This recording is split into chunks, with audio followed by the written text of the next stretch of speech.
नमस्कार दोस्तों, मैं अंकुर उपाध्याय स्वागत करता हूं आप सभी का एक बार फिर से अपनी नई वीडियो में। दोस्तों यहाँ पे दो बड़ी बातें हैं। पहली बड़ी बात यह है कि मार्केट डेज हाई के पास जरूर है लेकिन स्टॉक्स गिर गए हैं। पहली बड़ी बात, आपको ऐसा लग रहा होगा कि मार्केट तो भैया बढ़िया कर रहा है, चाहे कुछ भी हो जाए, कल डेडलाइन से मार्केट को बिल्कुल डर नहीं है, लेकिन ये गलत है क्योंकि धीरे धीरे धीरे स्टॉक्स नीचे जा रहे हैं। सुबह जो स्ट्रॉन्ग मार्केट था वो अभी स्ट्रॉन्ग नहीं रहा है। सुबह 500 शेयर्स लाल थे, अभी 850 से ज्यादा लाल हो गए हैं। नो डाउट बढ़ने वाले शेयर्स की संख्या अभी भी काफी ज्यादा है गिरने वालों से, लेकिन धीरे धीरे बाजार नीचे आ रहा है, जिसमें इंडेक्स नीचे नहीं आ रहा है। ये दिखा रहा है कि कहीं ना कहीं स्टॉक स्पेसिफिक एक्शन चल रहा है मार्केट में। पहली बड़ी बात। दूसरी बड़ी बात क्या है? दूसरी बड़ी बात यह है कि अगर आप नोटिस करें जो भी न्यूज आ रही हैं वो खराब आ रही हैं, स्पेशली ईरान की साइड से। आप सभी को पता है कि कल खबर आई थी कि जेडी वेंस इस्लामाबाद पहुंचे हैं पाकिस्तान में मीटिंग के लिए। फिर पाकिस्तानी मीडिया कह रही है कि ईरान भी पहुंचा है, फिर पाकिस्तानी मीडिया ने कहा कि ईरान मना कर रहा है आने से। अभी ऑफिशियल लेवल पे जो ईरान की मीडिया है वो क्या है कह रही है, मैं आपको बताना चाहूंगा। Iranian media denies reports on an Iran delegation arrival और शेड्यूल्ड मीटिंग इन पाकिस्तान। तो ईरानियन मीडिया ने पूरी तरीके से इस खबर को नकार दिया है, बताया ना भाई। इवन उन्होंने ये भी कहा है कि ना तो हमारी मेन डेलीगेशन है वो पहुंच रही है, ना हमारे सेकेंडरी जो डेलीगेशन है, यानी कि जो टेम्पररी डेलीगेशन होता है, जो मतलब पहले बात करते हैं फिर मेन हायर लेवल का बात करता है, कोई भी नहीं गया है। तो जो रिपोर्ट्स चल रही हैं या जो भी है कि पाकिस्तान में बातचीत हो सकती है, उन्हें बेसलेस बताया है। Media reports about the arrival of an Iranian delegation in Pakistan और the scheduling of meetings are baseless according to Iranian TV. तो ये बड़ी खबर है दोस्तों, मतलब इस बार लग नहीं रहा कि कोई मीटिंग हो रही है, डेडलाइन से पहले बातचीत हो रही है। और अगर ऐसा ही है तो फिर कल जब डेडलाइन खत्म होगी तो फिर नर्वस हो सकता है बाजार। अब तीसरी इंटरेस्टिंग बात क्या है कि ये सब होते हुए देख रहा है कच्चा तेल, लेकिन बढ़ने का नाम नहीं ले रहा। अभी भी आप कच्चे तेल की बात करो तो 1% लाल निशान में ट्रेड कर रहा है, $94.6 प्रति बैरल पे। तो कच्चा तेल भी नहीं बिल्कुल बढ़ने को तैयार है, वो अभी भी नीचे ही खड़ा है। कहने वाली बात यह है कि मार्केट आपका चाहे जो भी हो, जैसा भी हो, खबर आपकी चाहे जो भी हो, जैसे भी हो, हमें सबसे ज्यादा जो देखना है वो कच्चा तेल है। और कच्चा तेल कुछ रिएक्ट नहीं कर रहा तो हम भी न्यूट्रल ही रह के जाएंगे।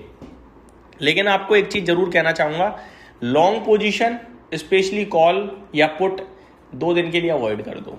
इंट्राडे करना है ठीक है, लेकिन कैरी फॉरवर्ड सही नहीं है। बहुत तेजी से वैल्यू चेंज हो सकती है। आप ये भी कर सकते हो दूर की लेके छोटा पैसा फंसाना, लेकिन मार्केट में क्या होता है ना, ये सारी चीजें पहले ही डिस्काउंटेड होती हैं, प्रीमियम बहुत हाई होंगे। तो जिधर आप उल्टा पड़े तो वो जीरो हो जाएगी, यानी पैसा टूट गया, और आप सही पड़ गए तो वो बहुत स्लो बढ़ेगी क्योंकि पहले ही प्रीमियम होगा।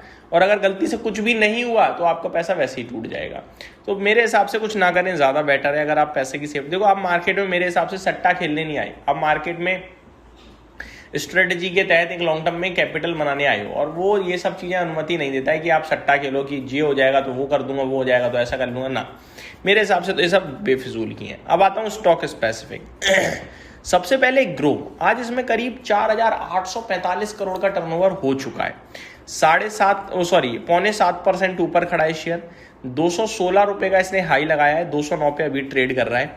0.7% की तेजी है। इस कंपनी के नतीजे आए थे 2 दिन पहले, नतीजे तो ठीक थे, मैंने आपके साथ डिस्कस भी करे थे। जेफरीज की तरफ से बाय की रेटिंग है, 225 रुपए का व्यू है, पहले 210 का था, तो थोड़ा अपग्रेड करा है प्राइस टारगेट को। कंपनी कहते हुए दिख रही है कि जो ऑप्शन वॉल्यूम्स हैं वो बिल्कुल भी नहीं बदले हैं एसटीटी बढ़ने के बावजूद। आपको पता है 1 अप्रैल से नया एसटीटी लागू हो गया है, फ्यूचर एंड ऑप्शंस पे बढ़ गया है, बट उसके बावजूद कोई वॉल्यूम्स में बदलाव नहीं है। एक छोटा सा स्मॉल शिफ्ट आया है फ्यूचर वॉल्यूम में, ये कंपनी ने कहा है। दैट मीन्स ये मान लो कि पैसा यहीं है भैया, लिक्विडिटी है। सरकार थोड़ा टैक्स एक्स्ट्रा ले भी ले रही है ना, तो भी पब्लिक जा नहीं रही भारतीय बाजार छोड़कर, ये दिख रहा है यहाँ पे। इसीलिए ब्रोकिंग इंडस्ट्री अभी भी खड़ी है और अच्छा कमा रही है। और मैं आपसे यही कहूंगा बार बार कि ब्रोकिंग इंडस्ट्री पे भरोसा करें, पैसा लगाएं या इन्वेस्ट करें, बहुत अच्छा पैसा बनेगा, ये मेरे को लगता है। अब ग्रो की बात करें, 209 रुपए पे बढ़िया स्टॉक है, 60 के पीई पे, बस यही थोड़ा सा मेरे को अनकंफर्टेबल लगता है। वैल्यूएशन टर्म्स में थोड़ा महंगा है, बाकी कोई दिक्कत नहीं दिखती है। किसी के पास है तो बने रहें, किसी के पास नहीं है तो गिरावट में लेने के बारे में सोचें। बाकी इस इंडस्ट्री से मोतीलाल ओसवाल और एंजल वन भी काफ़ी पसंद है। मोतीलाल ओसवाल का भाव भी अच्छा है करने के लिए। वैसे आनंद राठी ब्रोकर भी बहुत अच्छा कर रहे हैं, शेयर ब्रोकर, उनका भी अच्छा धंधा चल रहा है मेरे को लगता है, तो वहाँ भी आप ध्यान दे सकते हैं। लेकिन अभी सवाल ये उठता है कि यहाँ से क्या कहीं इन्वेस्टमेंट के मौके तलाशने चाहिए। तो दोस्तों अगर आपने अभी तक की जर्नी छोड़ दी या नहीं लिया है कुछ, तो अब 2 दिन और रुक जाओ, क्योंकि एक बड़ा इवेंट लग रहा है मुझे ये जो कल है। क्योंकि इससे पहले सारी खबरें ही नेगेटिव चल रही हैं, बाजार गिर नहीं रहा है, तो कर पाना कह पाना बहुत मुश्किल है ना। तो वेट करने में ज्यादा मेरे को लगता है भलाई है, क्योंकि मार्केट तो डेज आई पे ट्रेड कर रहा है। ये मेरी तरफ से अपडेट थी। Thank you so much for watching this video. Have a great day guys.